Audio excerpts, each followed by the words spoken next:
Татарстан Яңа Гасыр каналында турыдан-туры эфирда Таяну нуктасы тапшыруы. Хәерле кич, исәнмесез. Хәерле кич, мөхтәрәм кунаклар.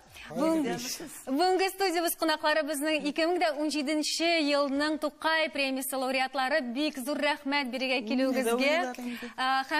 Һәм Осия, әлбәттә, ул шушы премия буенча иң күп информация белүчедер инде, әлбәттә. Сезне әлбәттә шушы бүләк белән, зур бүләк белән чын күңелдән беренчедән котлыйбыз. Һәм әйтергә кирәк, сез бит әле генә Тукайның туган ягыннан кайттыгыз, Кырлайдан кайттыгыз. Нәхис тойгыларыгызны беләсе килә иде. Нинди хисләр белән кайттыгыз, Мәдинә апа? Беләсезме, Тукай Кырлайда без еш булабыз. Андагы үзгәрешләрне күреп торабыз. Барган саен анда ниндидер яңалык бар. Аның агачлары да үсеп куйган була. Бик ямьле күренде бүген. Җил дә вакытында исә, яңгыр да вакытында ява. Аның içinde de теге күргәзмә экспозициясын диләр инде, күргәзмә асбапларын алыштырып торалар. Анда инде безнең портретларны стенага илеп тә куйганнар иде. Онысы да бик күңелле булды. Өлгергәннәр инде, өлгергәннәр. Ие. Менә безнең тамашачыларыбыз да барып инана алалар. Харис абый, нинди хис-тойгылар гомумән кичәгедән соң? Кичәгедән соң тойгы моңарчы ничек булган нәкъ шулай. Демәк үзгәрмәде. Бер дә мин үзгәрде дип әйтә алмас идем.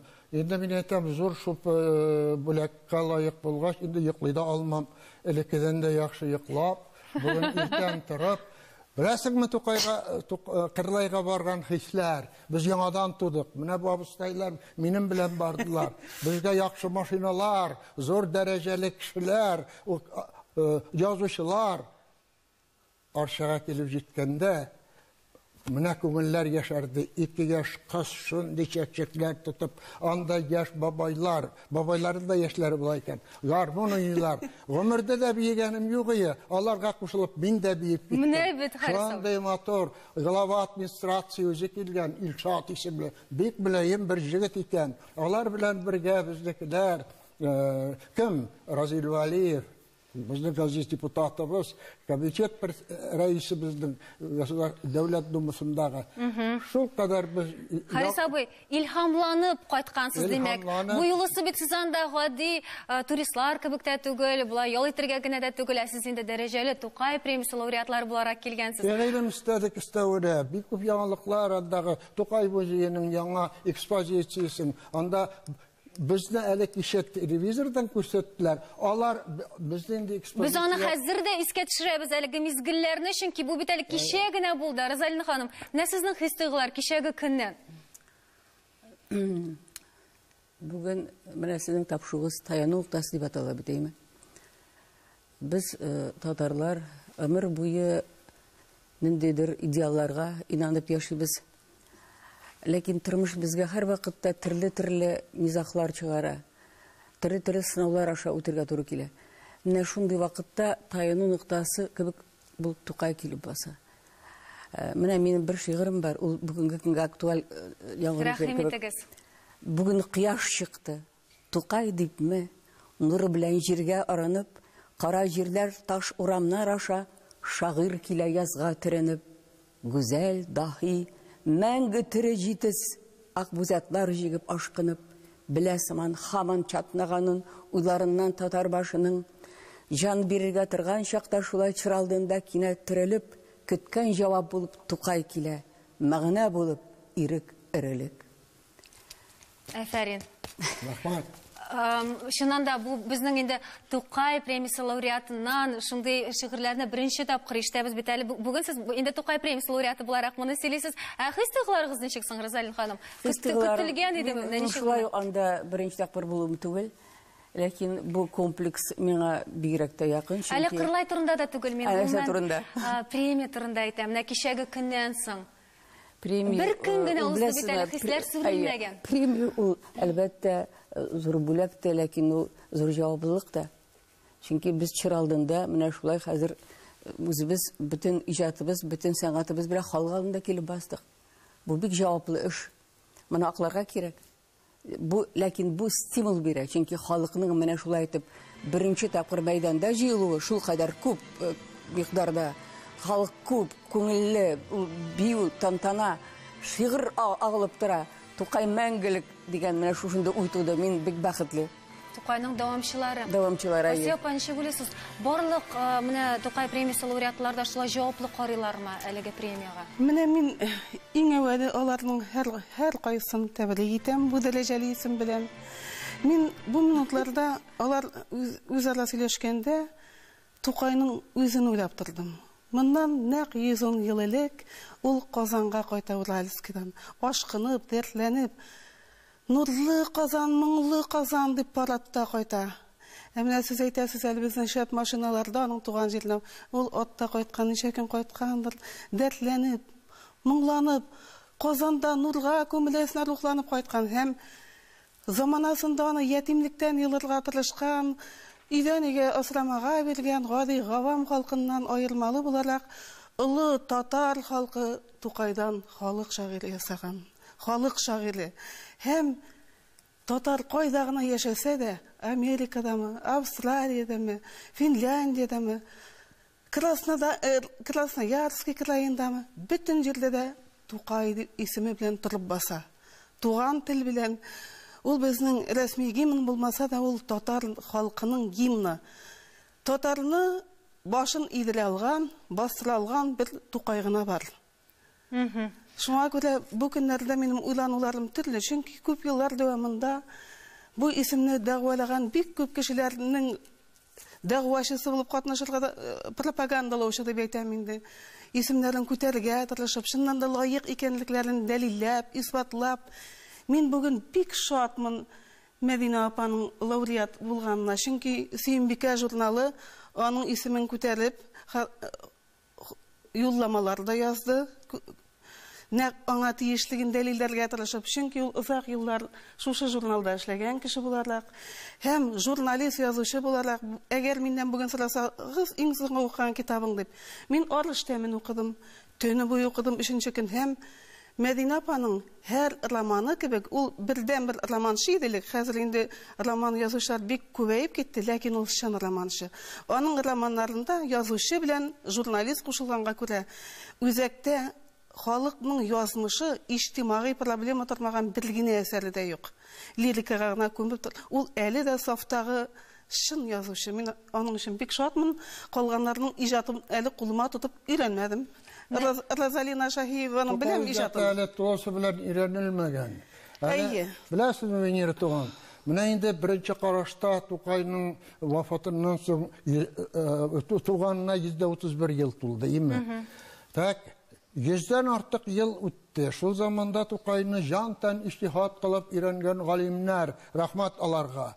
Шул ук вакытта, соңгы вакытларда гына алар Академия наук, Татарстан фәннәр академиясе, алар белән бергә фәннәр академиясының тарих институты, алар белән бергә сәнгать институты, нинди күләмле Тукай турында энциклопедия чыгардылар. Без аңа әлбәттә куанабыз. Ләкин минемчә Тукайның бүгенге көн иҗаты турында без сөйләшкәндә булган белән генә үзебезне юату түгел, бүгенге көн Тукайның ачылмаган өлешен, Тукайның иҗатында булган иксез-чиксез нигъмәт белән тулган Тукай иҗатын ачу тулысы белән нәрсә ачылмаган Тукайның рухи иҗаты бүгенге көнгә кадәр әле ачылмаган. Бигрәк тә Тукайның дини әсәрләре.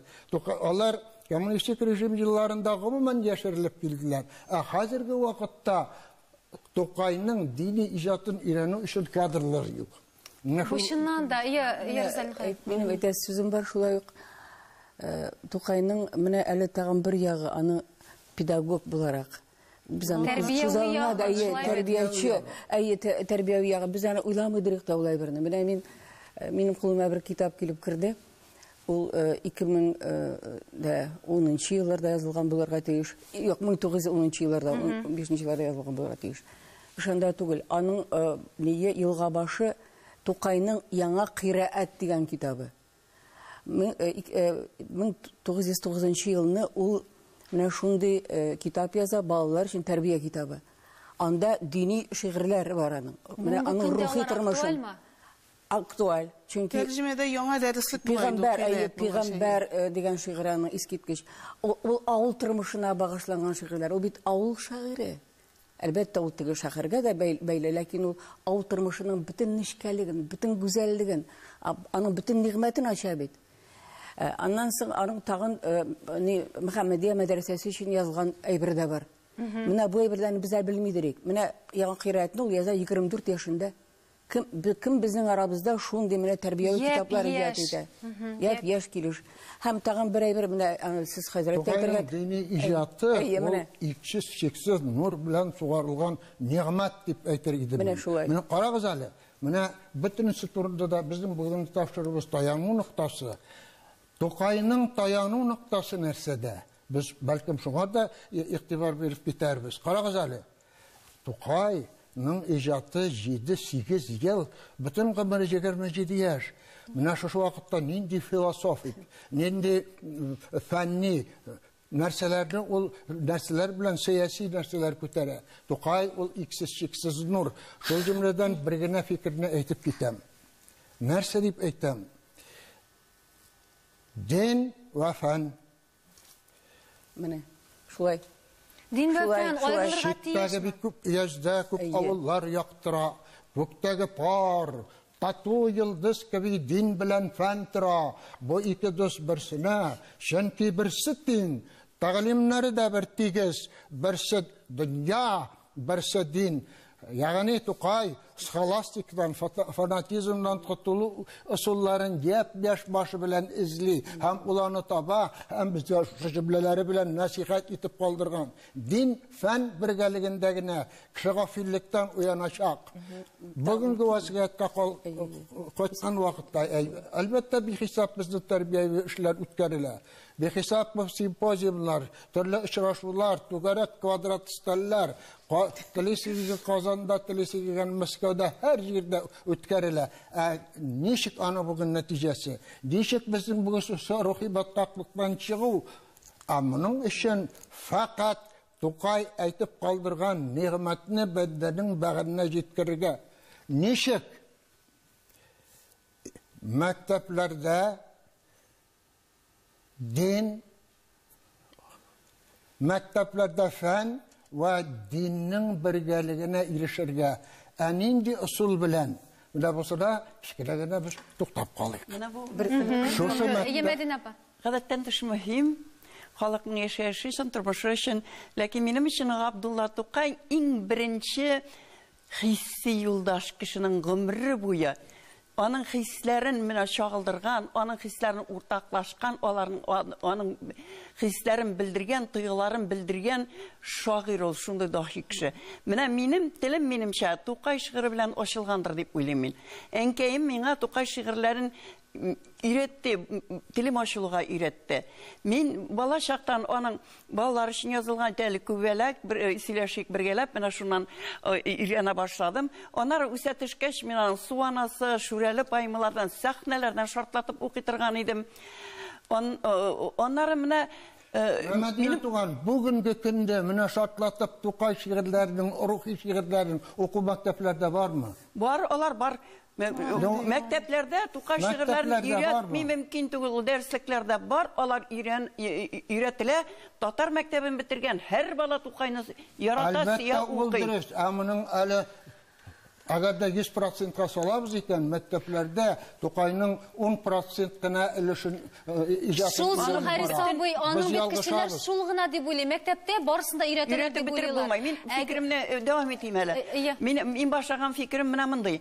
Min barda Tokay'nın 100 yıllığında Uralskida 100 yılғы оңайы белән Уральскида Казакстанның дәүләт җитәкчеләренең карары белән Уллы бәйрәм үткәрелде. Шунда безнең Татарстаннан делегация чакырдылар. Мин шул делегация составында идем. Аны бик зурлап үткәрделәр. Анда шундый кызык нәрсә дә бар иде. Тукайның шигырьләрен типографиядә баскан станок эшли иде. Һәм шул станокта без барганда җыйган станоктыр әле ул. Үзе хәрефтә җыйгандыр. Җыйган. Менә шул типографиядә шул станок эшләп тора иде, һәм анда район газетасын бастырып чыгаралар иде. Шунда миңа әйттеләр, менә сез Адам Соломонович белән очрашыгыз әле. Ул барсын да белә, ул Тукайны күргән, ул Тукай яшендә дип. Мин бу Адам Соломоновичны эзләп таптым. Күрештегез? Күрештем, мин аның белән өендә эзләп таптым. Бу булды Әтһәм Сөләйман улы. Ул безне караса, безне мәсьәләләр җиткерәбез. Қолыңа келдірей. Шулаймы? Эшләгән, яшәгән, ул мине кызганычка каршы ялгыз калган икән. Ул мине чәй белән сыйлады, өенә чакырып кертте һәм бик үкенеп әйтте. Мин аның замандашы, ләкин мин аның белән очрашканымны хәтерләмим. Мин аның белән сөйләшкәнемне хәтерләмим. Мин аны күрдем дип әйтә алмыйм ди. Ләкин мин аны шул кадәр яратам ди. Тукайның Үзенеке итеп. Шигырьләрен алып, китабын алып миңа укырга кереште бу. Менә ул ялгыз калган. Шушы Тукайның шигърияте, шушы 80 яшьлек Юаныч тапкан ялгызлыктан коткара икән, мин шаккаттым. Ул әрнеп, менә ул да нәкъ сезнең кебек әрнеп сөйләде. Менә яшьләр ди, Тукайны ди, әз укыйлар ди. Аларга ди менә җиткерергә кирәк иде дип. Шулай эштерләрен миңа сөйләде. Тукай дөньясын ачырга кирәк, шулай бит һәммә безгә дә. Усулын кешегә җиткерергә тырышам. Бәлки без бүгенге тапшырдан Харис абый, сезнең шигырьләрегездән соң кешеләр әзрәк кызыксыныр, Розалина апа. Әйтим әле мин, менә дин дип әйттегез сез, дин һәм фән, әйе, дин һәм фән. Менә дин һәм фән аерым түгел, аларның синтезы. Бер секунд, бер дакыйка. Менә һәм Габдулла Тукай өчен диндә теге рөхсәт ителгән яки тыелган гамәлләрнең парадигмасы яки төзмәсе түгел. Аның өчен дин иман, аның өчен дин тарих, традиция, яхшылык дип әйтгәндә, гадәсе белән яхшылык. Менә шуңа күрә аны теге нитергә яраймы, аның менә пигамбәр дигән гаҗәп шигыре бар. Аның өчен пигамбәр дә кешелеккә яхшылык китерүче, изгелек китерүче. Һәм ихласлык кыланучылардан көлә ул бит әле юмор хисле дә. Шушы мәчеттәге хәлләрне дә көлеп күрсәтә. Сез укыдыгыз бүген. Әйтәләр бит. Тукай атеист булган. Это безнең заманда, без коммунистик режимда үскән кешеләр. Хәтта 4нче куплеттан төшереп калдырып өйрәтә торган булганнар. Туган телне, барыбыз да белгән туган телне. Ул гына гомумән Тукайның бөтен дини иҗатын яшереп килделәр. Карале, нинди җөмләләр әйтә бит Тукай үз заманында. Нәрсәди гомернең инчитен, җайсыз, уңайсыз бер минутында, әгәр янсам каты хәсрәт ва кайгының мин утында, укыйм пистис күңелдән, гаҗәеп сүрә Кураннан, мәгънәви бер кул илән алынадыр җаннан, оша дилдән шик-шөбһәләр, һәм мин җылый башлыйм, яңакларны мөкаддәс күз яшьләрем белән инҗили башлыйм, укыйм иман, Bulam mümin, halas bulam ağır yektin. Ya Hudaya di Tукай, sen tiğan işler tamam aktağıva ebiterdim. İyem başımın secdege, Allahu hak, Allahu ekber dim di gaziz Tукай. Менә шушы җөмләләрне укыгач, шушы җөмләләрне белгәч, җир йөзендә шул җөмләдән газиз Татарстаныбызда нинди генә татар Тукай иҗатының гаип та бар. Юк Тукай иҗатында гаип. Тукай чын мәгънәсендә мөселман иде. Ул атеист түгел, ул социалист түгел, революционер түгел. Тукай чын мәгънәсендә мөселман иде. Хөррият Шагыйрә беренче чиратта. Әле дингә барып җиткәнче мин әйтеп битерим әле менә сүземне. Бүген нишләргә? Бала мине менә бәләкәй балам 3-4 яшьлек теле ачылган гына. Мин аны йөзәргә өйрәтәм. Әле суга кертәм. Һәм аның белән без Тукай шигырын укый язабыз. Менә бит һәр кеше мәхәббәт утларында янган кешеләр үзенә кирәкне шунда ук таба ала, шулай бит. Юмор хиссе дә, дин, бөтен яклап та япь-яшь кеше бит Асия апа. Бүген яшь булса, аңа бүген бирләр иде микән? Менә 27 яшьтә инде вафат булган шагыйребез безнең татарның бөтен сәнгатен сугарып тора. Игътибар иткәнегез бармы? Суанасы балеты, алтын тарак балеты, шүрәле балеты, әле булар балетлар. Алтын хәрефләр белән язылган безнең мәдәниятебез ачыннан. Безнең бөтен дөньяда таныта торган безнең гүзәл сәнгать әсәрләребез. Йөзебез, бу татарлар иҗатына нигезләнгәннәр алар. Менә шушы яшьләр турында сөйләшкән вакытта, мөхтәрәм җәмәгать, әйдәгез әле бүгенге буын вәкилен, бүгенге яшь язучының фикерен ишетеп китик. Әйтик. Менә монда чыга ул хәзер. Яшьләр арасында Габдулла Тукай исемендәге дәүләт премиясына лаек кандидатлар әлбәттә бар. Бу мөгаен минем генә фикерем түгелдер. Бүгенге татар мәдәни тормышын әзмә-күпме белгән кеше шулай ук бик җиңел генә онлап фамилия атай ала минемчә. Да мәсьәләнең үзгә ягы бар. Беренчедән, яшь иҗатчы әзерме бу премияга? Ул аны күтәрә алырмы? Изеп китмәсме аны Габдулла Тукай исемендәге дәүләт премиясе? Һәм икенчедән, төрле сәбәпләр аркасында әлеге премияны алмыйча калган өлкән хезмәттәшләре, өлкән коллегалары алдында үзен ничек хис итә? Уңайсызланмасмы? Әгәр дә шу сорауларга җавап бирә алса, әлбәттә Тукай премиясын дәгъваларга мөмкин. Менә Рүзәл Мөхәммәтшинны мин куәтләп китим әле. Ул шуннан да туй үлем үкенешсез, туй үпкәсез булмый диләр бит. Төрле елларда бу премиягә лаек дип табылган, һич шиксез тиеш дип табылган кешеләр бар иде. Бүген кинәт кенә шуны берсе исемә төште. Зөһрә Сахабиева. Аның бүген туган көне, шуңа күрә исемә төште. Без аны шул күңелдән тәбриклибез. Бүген дә без туры эфирдә. Тәбрикләп үтигәле аны. Ул да бик лаек. Зөһрә Бәгърем, шушы кичәге Тукай премиясын алган ханымлар белән бергә безнең Бәгырь түренең иң мөхәддәс күзәнәкләреннән килгән изетлекләребезне сиңа багышлыйбыз. Саулык сиңа, сәламәтлек сиңа. Ой, Харис абый. Татар халкының бөек йолдызы. Ничек матур сөйлиләр, име. Вакытыбыз кызганыч менә шикелле. Асия апа, менә яшьләргә күчтеге мишна тәкъдим фикерләр. Яшьләр арасында да бар. Бар дип уйлыйсызмы? Илгиз Зәйнеев драматург лаек түгелме? Лаек әлбәттә. Жырчылар, менә Филус Каһиров өлгереп җитте, жырчы лаек түгелме? Лаек. Сез хөрмәтле Тукай премиясе лауреатлары, Харис абый, менә чыннан да яшьләр арасында аз бирелә дигән фикер белән килешәсезме сез? Әллә аның өчен аларга да үсергә кирәк дип Үсергә уйлыйсызмы? кирәк, тырышырга кирәк. Мин монда Тукай әйтәм, иҗаты белән Гомәр Бәширов 50 ел 95 шөгыльләнәм. яшенә җиткәндә генә алды, сабыр итеп кенә. Без әйтмик, ул темага кирәк Уртача китмик, ул яше бахаслы Тукай иде. премиясе лауреатларының 55 яшь икән. Ходай кашан насыйп итә, шунда алалар. Шуңа күрә яшьләргә без уңышлар телибез, диме?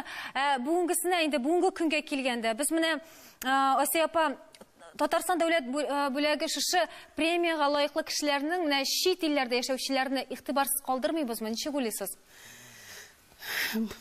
Рауль Бухараев кебек кешеләр бүгенге көндә алдылар бит инде алар. Бухараев алды премияны. Аны аңлашыла. Мин әйтәм, алган кеше, алмаган кешеләр бармы? Без анда хәзер булырга бик ихтимал. Без аларны чит илләргә чыгып эзләп йөрергә тиеш түгелдер инде. Лаек дип табылганнарын аның тәкъдим итүчеләре табыла, итәләр дә, алалар да. Билиләр һәр кайсы кешене. Еллар буе илиләр. Чит илләрдән дип уйлыйсызмы?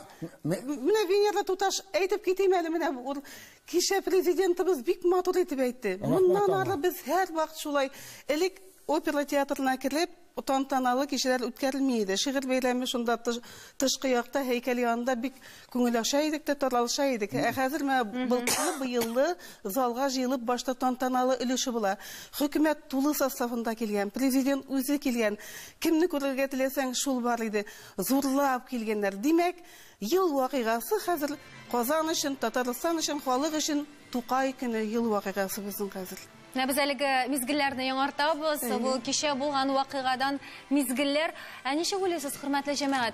Менә шушы премияны бер кемнең дә 2 мәртәбә алганы юк бит әле. Юк, 2 мәртәбә бирмиләр аны. Аның положениесе бар. Без монда шуңар бирергә кирәк, шуңар итергә кирәк, яшькә, картка аның законы бар. Сез Розалия апа ничек Салих уйлыйсыз? хәзрәт, соңгы 1-5 ел элек шул положениегә төзәтмә кертелде. Мин белгән кеше буларак кына әйтәм. Икенче тапкырда куелырга мөмкин дигән өстәмә кертелде. Әгәр дә сез тагын бер яңалык ачсагыз, Аның бер премиясенә бер гомер кирәк, Венера. Кем белә? Менә сезнең җиңел аяктан кем белә? Розалина апа, сез ничек уйлыйсыз? Икенче мәртәбә бирерлек шундый кешеләр бармы һәм кирәкме? Юк. Икенче мәртәбә башка премия.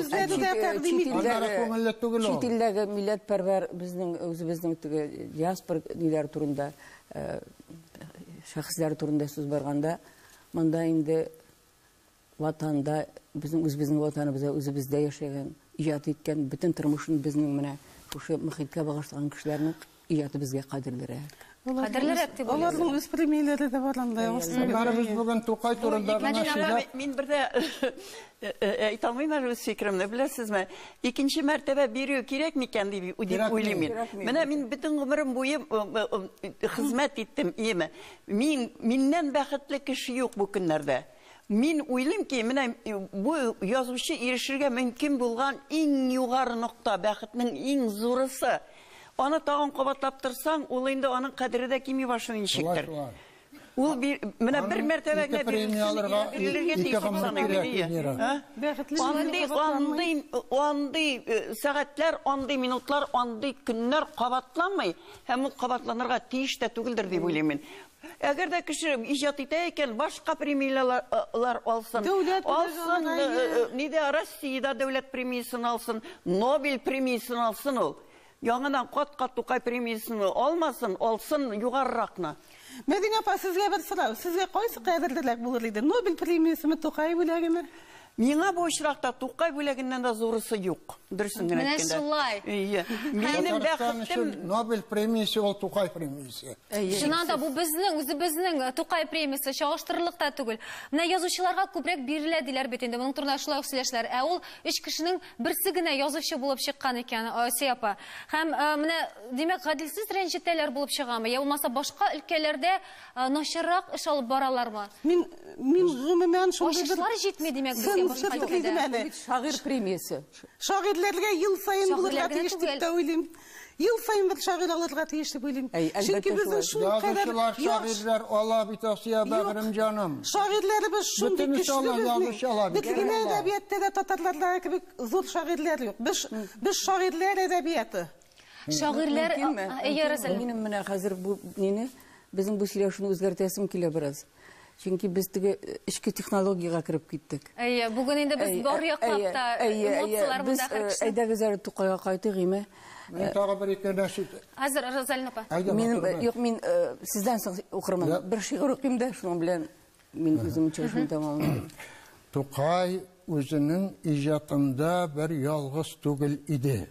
Dinning fənnin birgəligi işin Tукай белән бергә Шихап абзый Мәрҗани, Исмәгыйль абзый Гаспралы, Хадиятласилар,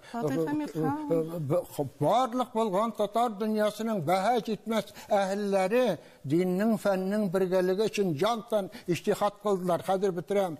Татарстан шартында моның өчен көрәшүче безнең зур галимнәребез бар. Һәм булып торсын, Харис абый. Розалина апа. Без бүген нинди мөхиттә, нинди дөньяда яшибез. Кырлайда әйбәт матур чыгышлар булды һәм шунда менә Тукайның Америкадан алып Кытайга кадәр менә булай хәрәкәте турында сүз барды. Менә минем хәзер җумбаклабрак бер шигырь кысым килә. Рәхмәт итегез. Менә шушы гүзәл нинең шәүләнең йөрүе турында. Рәхмәт итегез. Сәяхәте турында. Тукай моңы нинди серле аваз, нинди хикмәт, нинди тәсират. Былбыл авызыннан, язгы тамчылардан, җир өстендә җилфердәгән ак яулыклар чайкалуыннан туган җан өмете, изге бер сурәт. Ул тарала ярсу ташкыннарда ак күбектәй, язгы дулкындай, елап шыңшып, кыдрәтләнеп, көлеп, кайгыларга күмеп тубыктан. Яңгылар баткан, ләкин һаман шулай сабыр елмаюлы, акыллы, кимә булып гизә дөнья буйлап, татар моңы шигырь аркылы, ат өстендә, су өстендә балкый, йолдызларга аваз кайтара, кая бара татар, шунда Тукай, океанмы, чүлме, шәһәрме, нинди янәшә бер илаһи көч, горурлыгы, гөле, юлдашы, минем асыл фаҗих милләтемнең Тукай моңы, аның үлмәсе. Менә шушындый нотада, күтәренке нотада без сезнең белән саубуллашабыз, алга таба да шушындый Тукай премиясенә лаеклы кешеләр булсын иде дигән теләктә саубуллашабыз. Исән-имин булыгыз. Рәхмәт.